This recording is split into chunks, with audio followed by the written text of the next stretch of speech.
Of energy through. Sir ये power और जो कल हमने पढ़ा था दोनों सेम ही है। हाँ, वो हमने एवरेज पावर पढ़ा था, वो यही आया था। एवरेज पावर को पावर बोल देते क्योंकि हम लोग एवरेज पावर यूज करते हैं मैक्सिमम टाइम। वो minus T del Y by D T into del Y by D X. वो पावर का बेसिक फॉर्मूला है, अच्छा। उसको यूज करके हमने डिराइव किया एवरेज पावर और वो हमारा ये आया। क्वेश्चन में हमारा यही फॉर्मूला काम आता है, मैक्सिमम क्वेश्चन में एक फॉर्मूला काम आएगा। वो बेसिक कंसेप्ट है, ये डिराइव्ड है।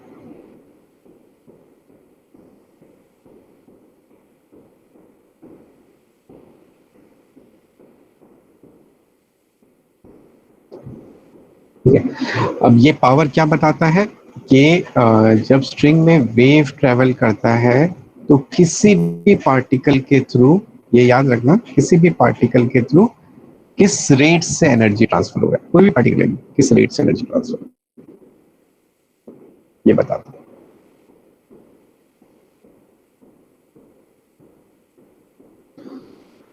सर वो कुछ पूछना था। आप पूछो। सर वो पावर जब भी क्वेश्चन में मेंशन किया रहेगा मतलब एवरेज पावर ही लेंगे ना हम लोग? हाँ, एवरेज पावर ही लेना है। ठीक है सर।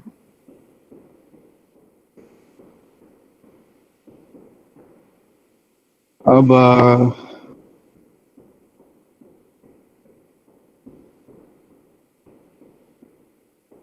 हाँ, ये फॉर्म क्या बताता है कि किसी भी पार्टिकल के थ्रू किस रेट से एनर्जी ट्रांसफर हो रहा है। तो हम लोग मान लेते हैं कि ये पार्टिकल है, तो इसके थ्रू एनर्जी ट्रांसफर हो रहा है, वो इस रेट से ट्रांसफर हो रहा है। अब वन टाइम पीरियड में टोटल कितना एनर्जी ट्रांसफर हो जाएगा?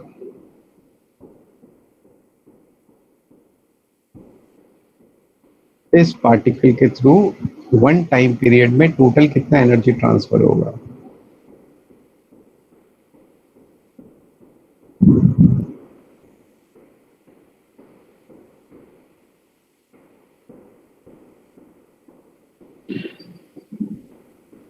पाई म्यू वी ओमेगा स्क्वायर ए स्क्वायर।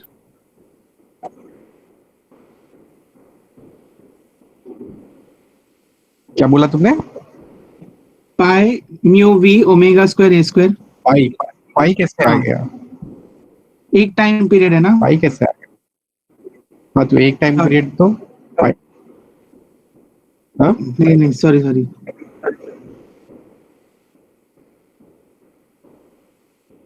अरे ये दे रहा है किस रेट से एनर्जी ट्रांसफर हो रहा है। रेट का मतलब समझ में आता होगा आप लोगों को, मतलब फिजिक्स में हर बार ये आता है। इसका यूनिट क्या होगा?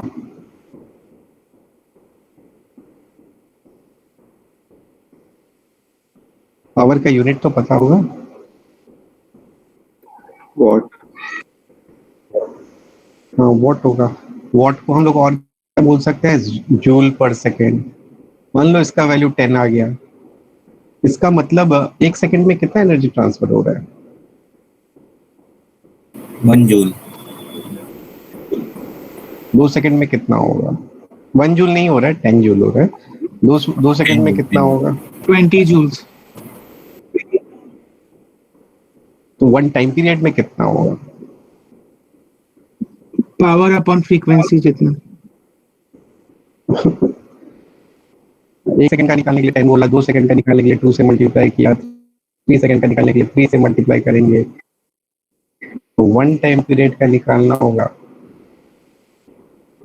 तो वन टाइम पीरियड से मल्टीप्लाई करेंगे। हाँ सर। ये डिवाइड नहीं होगा। तो वन टाइम पीरियड में इसके थ्रू कितना एनर्जी ट्रांसफर होगा? Power into time period. अब ना इसके थ्रू मान लो t इज इक्वल टू 0 पे जो एनर्जी ट्रांसफर हो रहा है ना, वो v वेलोसिटी से आगे जा रहा है। आफ्टर वन टाइम पीरियड वो एनर्जी कहाँ पहुंच जाएगा? वो यहाँ पहुंच जाएगा कि वन टाइम पीरियड में wave one wavelength distance travel करता है, और टी को तो टी वाला जो एनर्जी होगा वो इसी के पास होगा। तो वन टाइम पीरियड के दौरान जितना भी एनर्जी के थ्रू ट्रांसफर हुआ है ना, वो यहाँ से लेके यहाँ तक के बीच में स्टोर्ड है। मतलब एक वेवलेंथ पे कितना एनर्जी स्टोर्ड है, उतना ही एनर्जी स्टोर्ड है जो वन टाइम पीरियड में इसके थ्रू ट्रांसफर हो रहा है।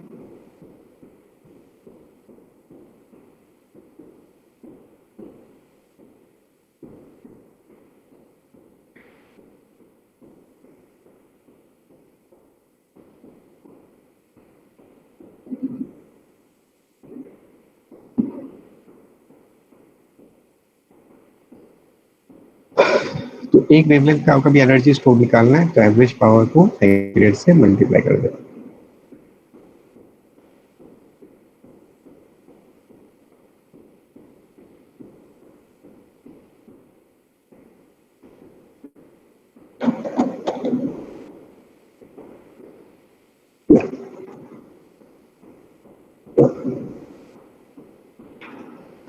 डाउट है कुछ?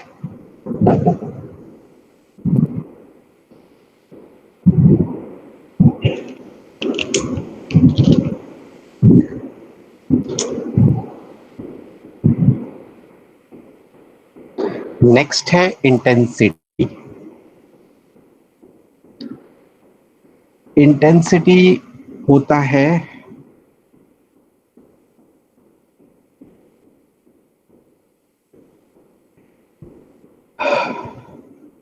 Energy transfer per unit time per unit area. But energy transfer per unit time तो पावर होता है, तो फिर यहाँ पे आ जाएगा पर यूनिट एरिया। अब ये जो एरिया होगा ना, ये एरिया, ये जो एनर्जी किससे ट्रांसफर हो रहा है, स्ट्रिंग के थ्रू ट्रांसफर हो रहा है। तो ये जो एरिया है ये स्ट्रिंग का क्रॉस सेक्शनल एरिया है, ये वाला जो क्रॉस सेक्शनल एरिया जिसके थ्रू एनर्जी ट्रांसफर हो रहा है वो है। तो इंटेंसिटी कैसे आएगा, पावर को एरिया से डिवाइड करके, वो भी एरिया कौन सा लेना है, स्ट्रिंग का क्रॉस सेक्शनल एरिया। तो इस पावर को हम लोग स्ट्रिंग का क्रॉस सेक्शनल एरिया से डिवाइड कर देते हैं तो इंटेंसिटी आ जाएगा। अब ये वाला टर्म है मास पर यूनिट लेंथ, और तो ऊपर मास है, नीचे लेंथ और नीचे एरिया भी है। लेंथ तो एरिया वॉल्यूम बन जाएगा, तो ये पूरा टर्म बन जाएगा मास पर यूनिट वॉल्यूम, जो कि डेंसिटी होता है। तो इंटेंसिटी का फॉर्मूला आ जाएगा half mu by A, rho बन जाएगा वी ओमेगा स्क्वायर ए स्क्वायर।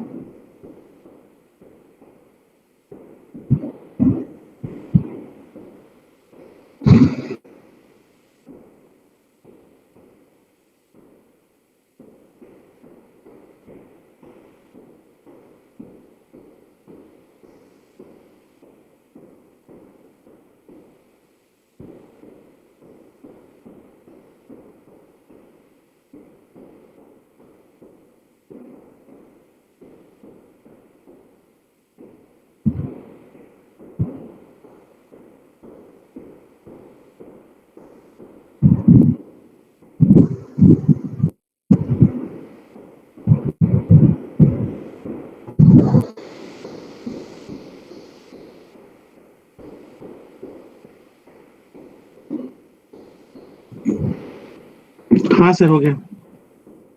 हो गया।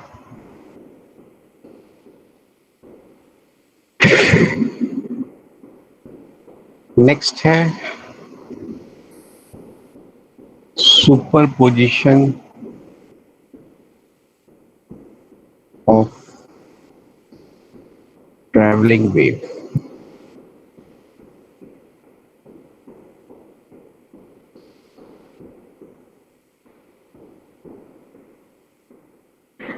इसमें ट्रैवलिंग वेव में एक कंसेप्ट होता है, जैसे कि ये स्ट्रिंग है, इसमें दो वेव है और इसको पल्स कहते हैं, क्योंकि एक छोटा सा पार्ट ऑफ वेव को पल्स कहते हैं।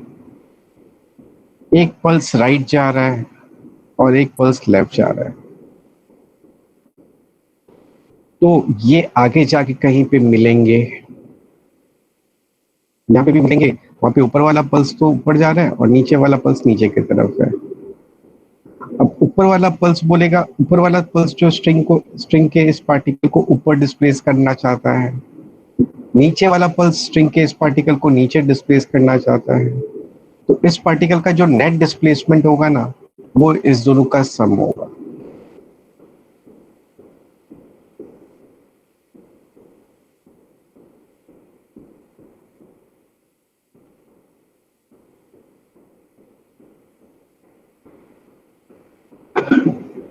अब अगर ये पूरा एग्जैक्टली सिमेट्रिकल है, ऊपर वाला और नीचे वाला एग्जैक्टली सिमेट्रिकल है, तो ये सारे पार्टिकल का नेट डिस्प्लेसमेंट कितना आ जाएगा?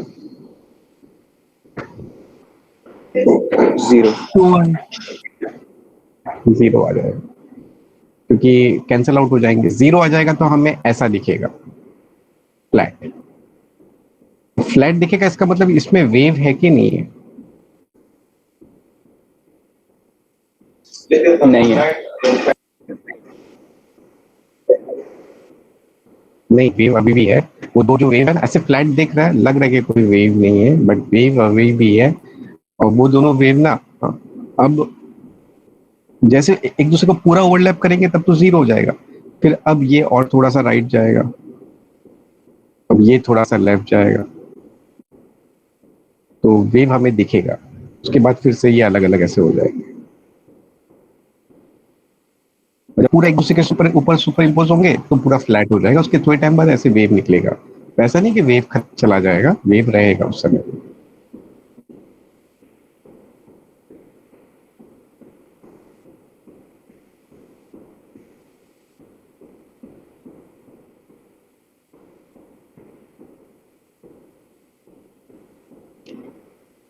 इसमें एक और प्रॉपर्टी होता है कि इस वेव की पल्स की वजह से इस पल्स का कुछ भी चेंज नहीं होगा।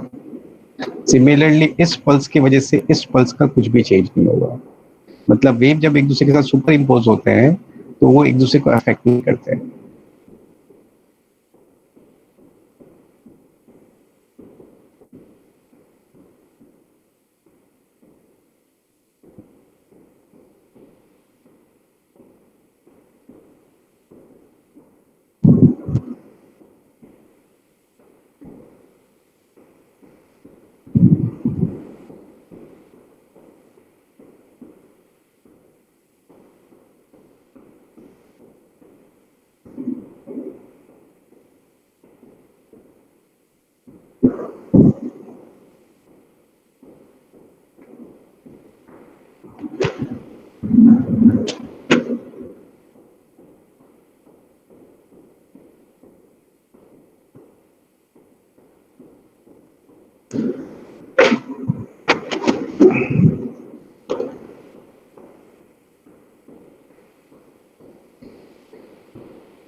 हाँ सर। हो गया? तो एक चीज याद रखना, वेव एक दूसरे के साथ सुपर इम्पोज होता है तो वो एक दूसरे को अफेक्ट नहीं करते हैं, और जहां पे भी मिलते हैं वहां का नेट y1 प्लस y2 होता है। तो दो चीज याद रखना।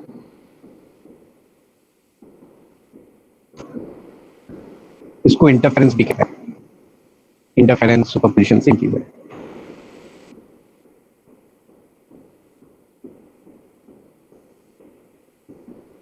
तो अब मैं दो वेव लेता हूँ। एक वेव है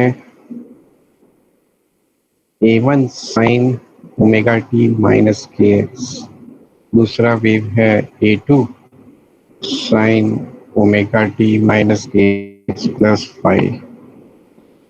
अब ये दोनों वेव का जो फेज डिफरेंस है वो है φ2 माइनस φ1, जो कि पाई आ जाएगा। अब ये दोनों वेव जहां पे भी मिलेंगे वहां का नेट y कितना होगा? ये दोनों y का सम। अब जैसे एसएचएम में किया था सेम वैसे ही इन दोनों को वेक्टर मान के ऐड करेंगे। तो पहले मैं ये a1 वाला वेक्टर दिखा देता हूँ यहाँ पे, a2 वाला वेक्टर को फाई एंगल में दिखाएंगे। इनका हम रिजल्टेंट निकाल लेंगे।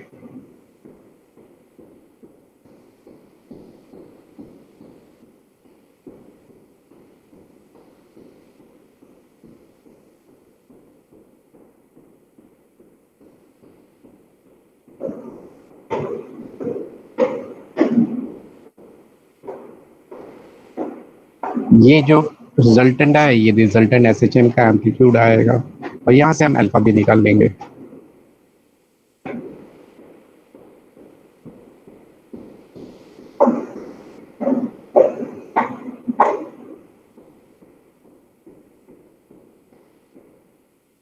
ये रिजल्टेंट एसएचएम का इनिशियल फेज आ गया। तो रिजल्टेंट एसएचएम का जो इक्वेशन होगा वो होगा ए sign omega T minus K X plus alpha, जहाँ पे ए इतना आ जाएगा, अल्फा इतना आ जाएगा।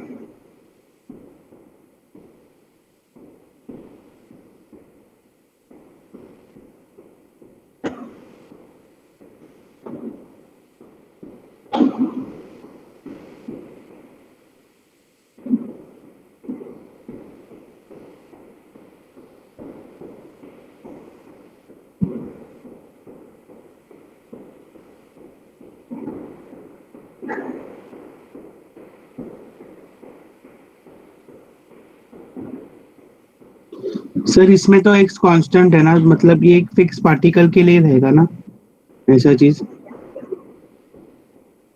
हाँ, तो हम जिस पार्टिकल में दोनों मिलेंगे वहां का नेट वाई इस दोनों वाई का सम होगा। मतलब एक ही पार्टिकल एक्स का इक्वल बात टू कर रहे हैं एक्स ना वाला इसमें हम पार्टिकल, लोग, एग्जिस्टेंस में जो हाँ पार्टिकल है मान उसी लो का एक ही बात कर रहे पार्टिकल का कर रहे हैं, हाँ उसी का कर रहे हैं, बट फिर एक्स का अलग अलग वैल्यू डालेंगे तो सारा पार्टिकल का हो जाएगा।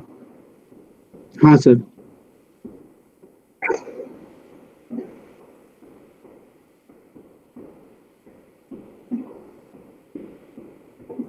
हाँ सर। हो गया।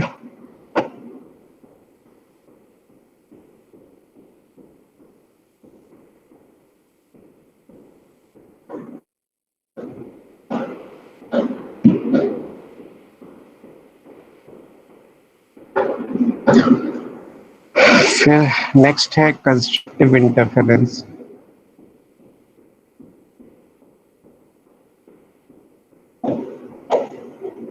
कंस्ट्रक्टिव इंटरफेरेंस का मतलब होता है कि ये दोनों वेव मिलके जो नया वेव बना है ना, उसका एम्पलीट्यूड सबसे मैक्सिमम होना।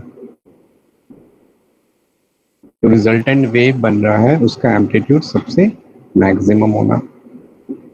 ऐसा कब होगा? जब ये रिजल्टेंट वेव का एम्पलीट्यूड सबसे मैक्स कब होगा? जब cos फाई का वैल्यू कितना होगा? 1 1 होगा। तो कंस्ट्रक्टिव इंटरफेरेंस के लिए cos फाई को कितना होना चाहिए? 1 होना चाहिए। cos फाई को 1 होने के लिए फाई को इवन मल्टीपल ऑफ पाई होना चाहिए, मतलब 0, 2 pi, 4 pi, 6 pi, so on, even multiple of pi.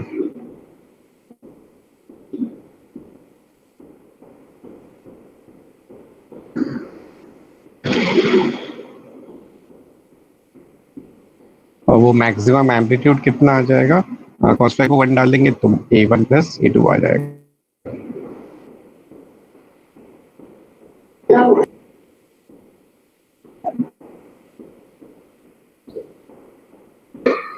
Sir आपने स्टार्टिंग में जो कुछ बताया उसको एक बार रिपीट करिए। कंस्ट्रक्टिव इंटरफेरेंस का मतलब होता है कि ये दोनों वेव मिलके जो नया वेव बना रहा है उसका एम्पलीट्यूड सबसे मैक्सिमम, वो मैक्सिमम तब होगा जब cos फाइव 1 होगा। तो cos फाइव को 1 होने के लिए फाइव को इवन मल्टीपल ऑफ फाइव होना चाहिए। यहाँ पे cos फाइव को 1 डाल देंगे तो a का वैल्यू आ जाएगा a1 प्लस a2। हाँ सर।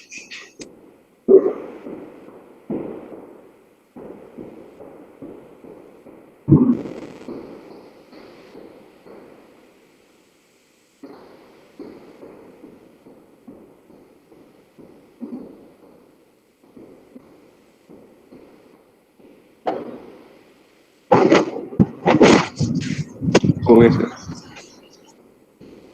नेक्स्ट है डिस्ट्रक्टिव इंटरफेरेंस।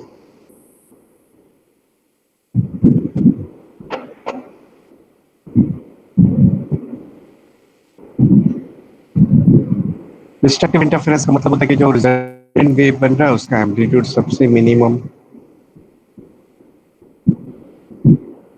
होने के लिए cos फाइव को -1 होना पड़ेगा, तो फाइव को ऑड मल्टीपल ऑफ फाइव होना पड़ेगा, मतलब पाई, 3 पाई, 5 पाई, 7 पाई, so odd multiple of pi. और वो जो मिनिमम एम्पलीट्यूड है cos फाई को -1 डाल देंगे तो वो आ जाएगा mod of A1 minus.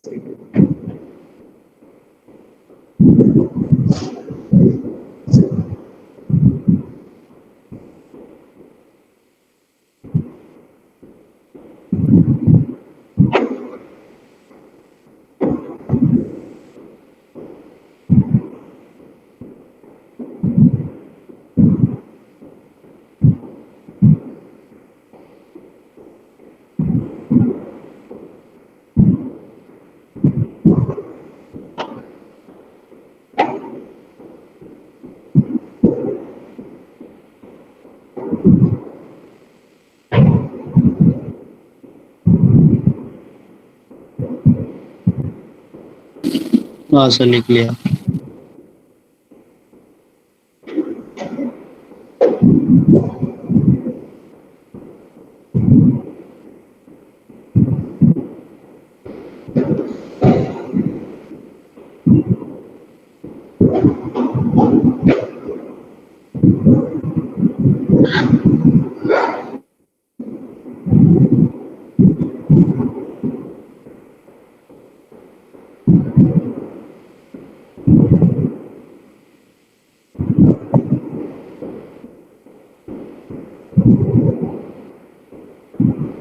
Next topic है reflection and transmission of wave.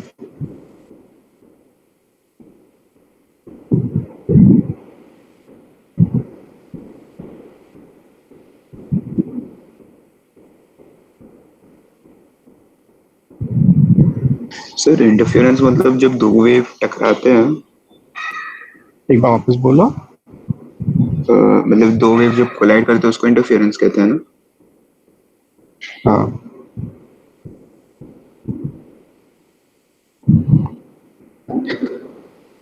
अब ना मान लो ये एक स्ट्रिंग है और ये एक दूसरा स्ट्रिंग है, वो दोनों यहाँ पे जॉइंट है।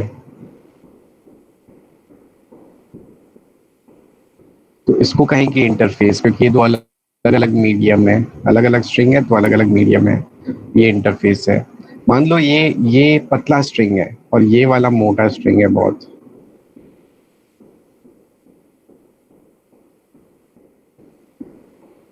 तो ये मीडियम 1 है और ये मीडियम 2 है।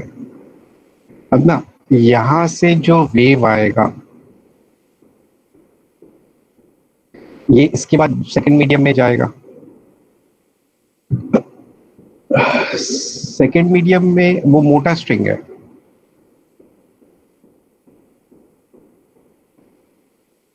तो इसका एम्पलीट्यूड सेम रहेगा क्या, जितना ये लेफ्ट वाले स्ट्रिंग में था, पतले वाले स्ट्रिंग में था। जैसे वो एक मोटा स्ट्रिंग में जाएगा उसका एम्पलीट्यूड सेम रहेगा क्या, इंक्रीज होगा कि डिक्रीज होगा, मोर होगा कि लेस होगा? लेस होगा। हाँ, ऑब्वियसली मोटा स्ट्रिंग है ना, तो इतना इजीली वाइब्रेट नहीं होगा। तो जैसे स्ट्रिंग वेव इस स्ट्रिंग में आएगा ना उसका एम्पलीट्यूड डिक्रीज हो जाएगा। लेकिन ये जो इंटरफेस वाला पॉइंट है, जंक्शन वाला पॉइंट है, ये तो दोनों का पार्ट है। अब लेफ्ट की वजह से देखो ये जो एसएचएम करेगा उसका एम्पलीट्यूड इतना है, राइट की वजह से ये जो एसएचएम करेगा उसका एम्पलीट्यूड इतना ही है। अब ये तो एक ही एसएचएम करेगा तो उसका एम्पलीट्यूड दो अलग अलग तो हो नहीं सकता। तो यहाँ पे होता क्या है कि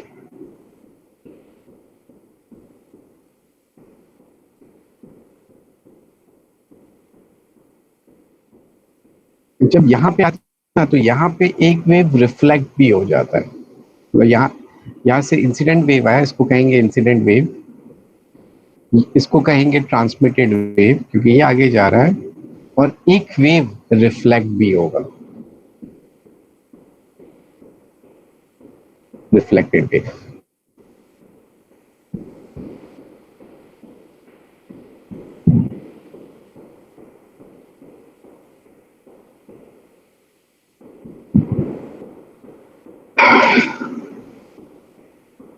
और अब ये दोनों वेव मिला के जो इस जंक्शन का एम्पलीट्यूड होगा ना, सेम एम्पलीट्यूड इस वेव का हो, राइट साइड का वेव का हो।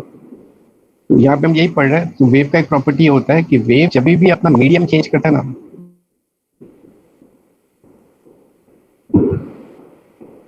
वो हमेशा रिफ्लेक्ट होता है।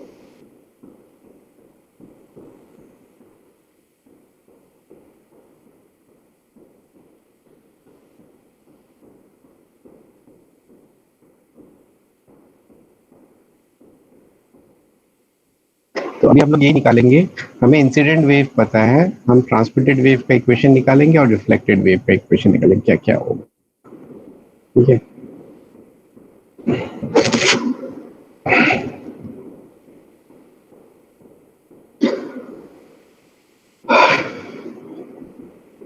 अब मान लो इंसिडेंट वेव का इक्वेशन है Y I is equal to A I sine omega T minus K X plus minus K X. Transmitted wave का इक्वेशन है Y T is equal to, उसका एम्पलीट्यूड कुछ और होगा, तो A T sine omega T minus K X. Reflected wave का equation है Y R is equal to A R sine omega T minus K X. यहाँ पे इसको हम लोग ओरिजिन की तरह ट्रीट कर रहे हैं, ये ओरिजिन है, ये एक्स एक्सिस है, ये वाई एक्सिस है, जंक्शन को ओरिजिन की तरह ट्रीट कर रहे हैं। अब ये जो तीन चीज लिखा ना, इसमें मैंने कुछ गलती की है। एक गलती तो ये है कि रिफ्लेक्टेड वेव ना नेगेटिव एक्स डायरेक्शन में जा रहा है, तो कभी भी वेव ना रिफ्लेक्ट होकर नेगेटिव एक्स डायरेक्शन में जाता है तो मैंने पढ़ा था कि टी और एक्स का साइन सेम होता है। वेव जब नेगेटिव एक्स डायरेक्शन में जाता है तो टी और एक्स का साइन सेम होता है। हाँ सर। कभी भी वेव रिफ्लेक्ट होगा ना तो एक्स का जो भी साइन है उसको उल्टा कर देना। जैसे यहाँ पे एक्स का साइन नेगेटिव है, तो अब वेव रिफ्लेक्ट हो रहा है तो एक्स का साइन को चेंज कर दो, पॉजिटिव कर दो, तो ये होगा।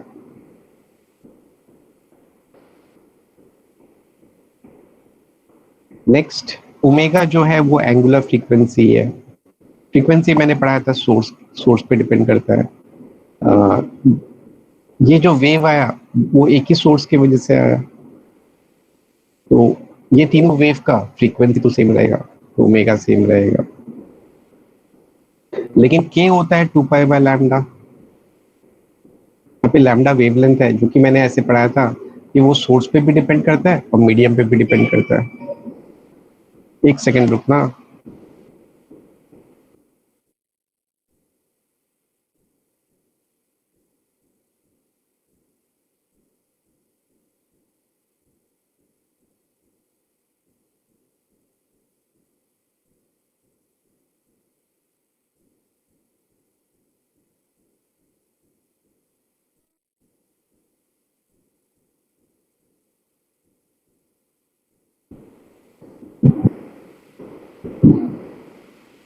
हाँ, वेवलेंथ जो है वो सोर्स पे भी डिपेंड करता है, मीडियम पे भी डिपेंड करता है। लेफ्ट साइड का और राइट साइड का मीडियम अलग अलग है, तो वेवलेंथ भी अलग अलग होगा, तो के भी अलग अलग होगा। तो लेफ्ट साइड का के को k1 लिख देता हूँ। इंसिडेंट वेव और रिफ्लेक्टेड वेव दोनों लेफ्ट साइड में है और ट्रांसमिटेड वेव राइट साइड में, तो उसको मैं k2 लिख देता हूँ।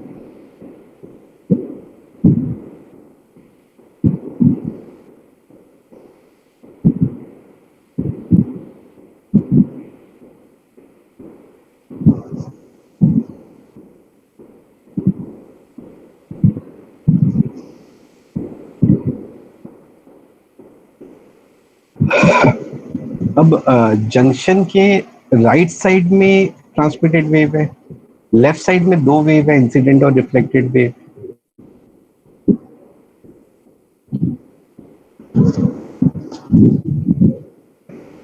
सर ओमेगा भी बदलेगा ना? ओमेगा सोर्स पे डिपेंड करता है।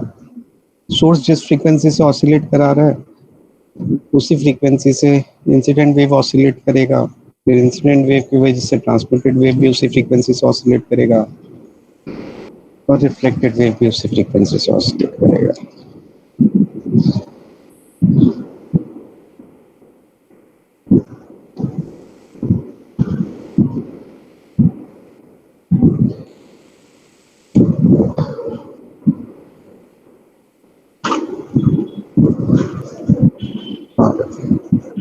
अब हाँ, राइट साइड में एक ही वेव है तो राइट साइड का डिस्प्लेसमेंट वाई टी होगा। लेफ्ट साइड में दो वेव है तो लेफ्ट साइड का डिस्प्लेसमेंट होगा Y I plus Y R. और ये जो जंक्शन वाला पॉइंट है इसका, ये दोनों लेफ्ट साइड का डिस्प्लेसमेंट और राइट साइड का डिस्प्लेसमेंट सेम होना पड़ेगा, क्योंकि जंक्शन तो एक सेम डिस्प्लेस होगा ना, भले लेफ्ट साइड से ले लो या राइट साइड से देख लो। तो यहाँ पे इस इक्वेशन में x को 0 डाल देते हैं, उसको यहाँ पे सब्स्टिट्यूट कर देंगे, तो omega T sine omega T वाला टर्म कैंसिल हो जाएगा, तो हमारा इक्वेशन आ जाएगा ai plus ar is equal to 80। ये फर्स्ट इक्वेशन। सर वो एक समझ में नहीं आ रहा था कि एक्स में कोई चेंज क्यों नहीं आ रहा था, या हम लोग ने ऐसा लिया हुआ है क्या एक्स क्या बोल रहे सेम है ना, हो? एक्स जो है वो तीनों वेव में सेम है ना, मतलब इनिशियल वेव में भी है और ट्रांसमिट और रिफ्लेक्टेड वेव में भी एक्स जो है वो सेम लिया है ना हम लोग ने ऐसा केस। नहीं, हमने सेम में कुछ नहीं लिया, x कोऑर्डिनेट है ना,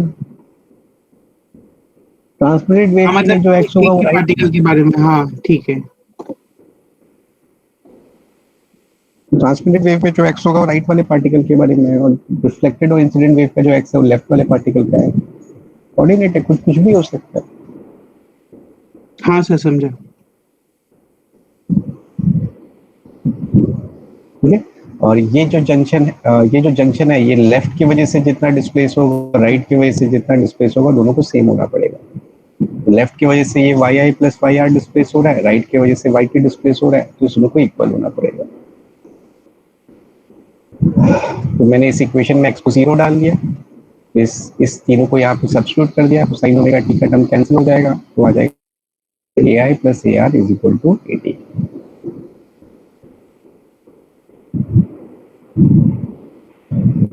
फिर एक और कंडीशन आएगा कि यहाँ पे जो वेव का स्लोप होगा ना, वो ऐसे अचानक से चेंज नहीं होगा, मतलब यहाँ इस लेफ्ट साइड की वजह से कुछ स्लोप होगा, राइट साइड में कुछ और स्लोप हो जाएगा, अचानक से चेंज हो जाएगा, तो ऐसे सडनली चेंज नहीं होगा। तो स्लोप भी जो लेफ्ट साइड से आ रहा है और राइट साइड से आ रहा है उसको भी सेम होना पड़ेगा।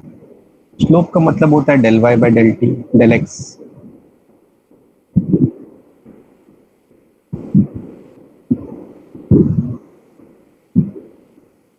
ये स्लोप वाला टर्म को भी सेम होना पड़ेगा x इज इक्वल टू 0 वाले पॉइंट के लिए।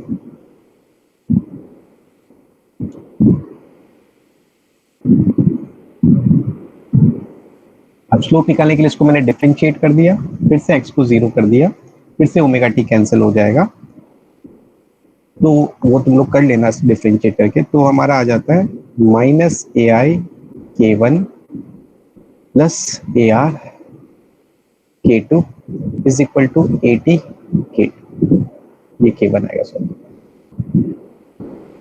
यहाँ से हमारा आ जाएगा A R minus A I is equal to K two by K one 80।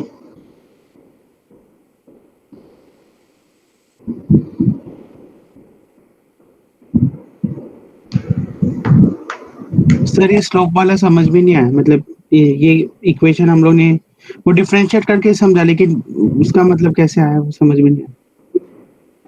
क्या क्या मतलब नहीं समझ में आया, ये स्लोप वाला इक्वेशन हम लोग ने कैसे लिखा, मतलब वहां पे स्लोप, इसमें ये होगा कि मतलब यहाँ पे ना जो जैसे वेव दिखेगा हमें स्ट्रिंग में, अब यहाँ पे ऐसा नहीं होगा कि लेफ्ट की वजह से एक अलग स्लोप होगा, राइट की वजह से अचानक से स्लोप चेंज हो जाएगा, वो स्मूथली चेंज होगा। स्मूथली चेंज होगा मतलब इस जंक्शन में लेफ्ट से स्लोप निकालेंगे और राइट से स्लोप निकालेंगे, इस जंक्शन वाले पॉइंट पर वो सेम रहेगा। वो कंटिन्यूटी डिफरेंशिएबिलिटी ये सब पढ़ा होगा ना तुम लोगों ने, हाँ वैसे ही कुछ।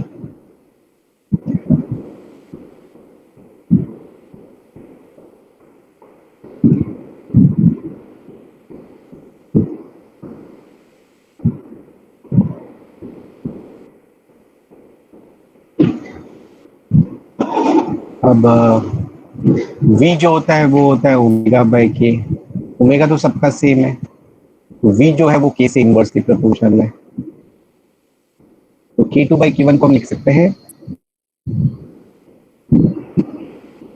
v1 by v2 into t dt। ये हमारा सेकेंड इक्वेशन आ जाएगा।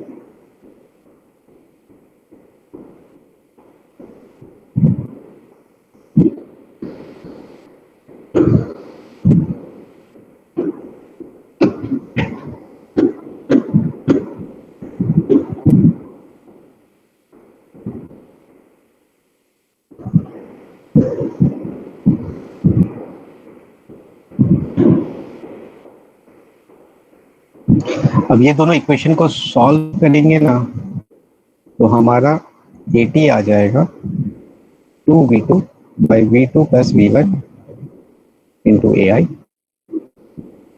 और AR आ जाएगा V2 minus V1 upon V2 plus V1 into AI।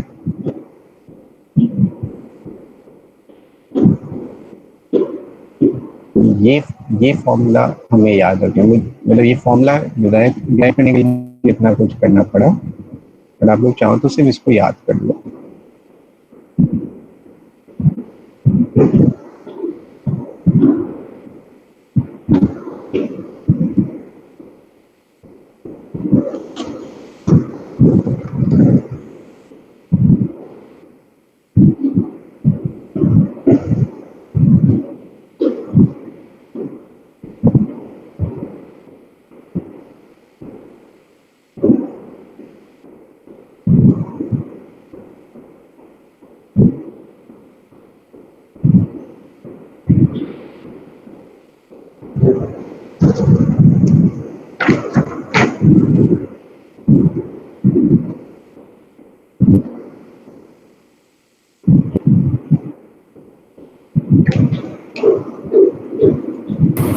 Sir वो क्या लिखा है, velocity of wave in incident medium, in transmitted medium. V1 जो है वो इंसिडेंट मीडियम में है और V2 ट्रांसमिटेड मीडियम में, मतलब लेफ्ट वाला और राइट वाला। सो वो K2 by K1 को अपने फिर V by V2 कैसे लिखा?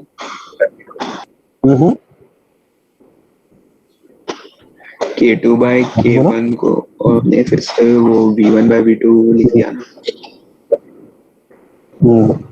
V equal to omega by K होता है। ओमेगा तो हर जगह सेम है, V के से इनवर्सली प्रोपोर्शनल है। अब इनवर्सली प्रोपोर्शनल है तो K2 by K V1 by V2 बन जाएगा, इनवर्स रेशियो।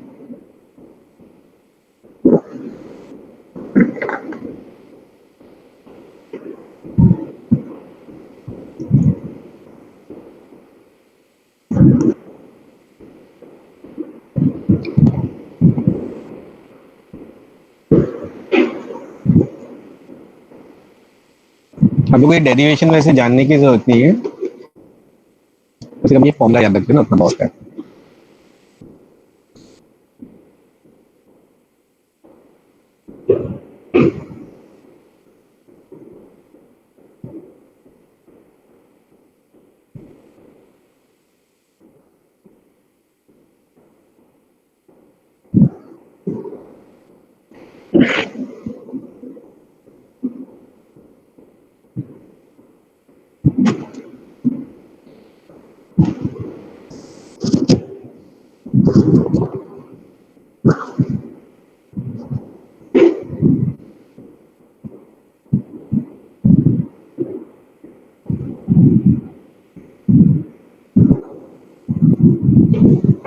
हाँ सर।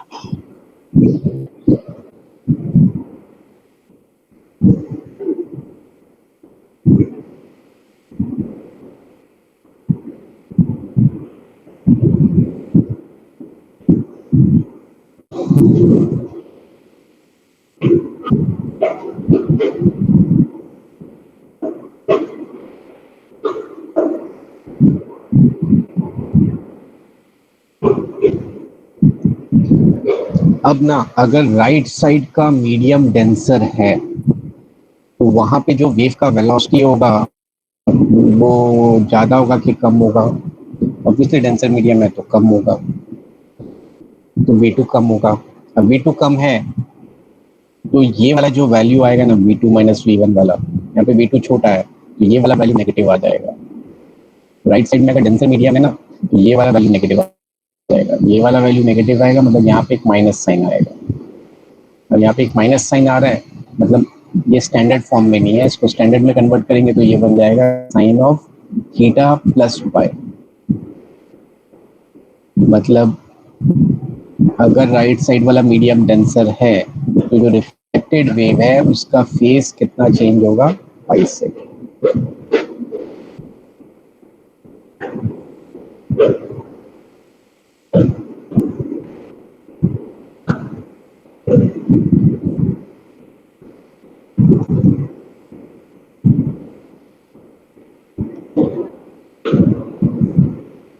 वो चीज यहाँ से समझ में आता है कि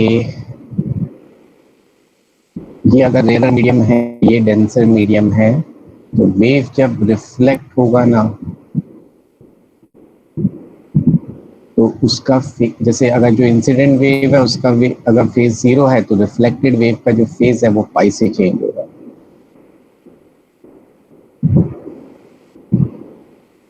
अगर ये डेंसर है, ये रेयर है, तो फिर ये पॉजिटिव ही आएगा, तो कोई फेज चेंज नहीं होगा।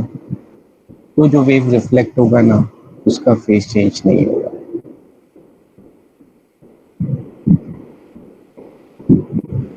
ये चीज हमें याद रखना है। सामने डेंसर मीडियम है ना, तो वेव जो रिफ्लेक्ट होता है उसका फेज पाई से चेंज होता है।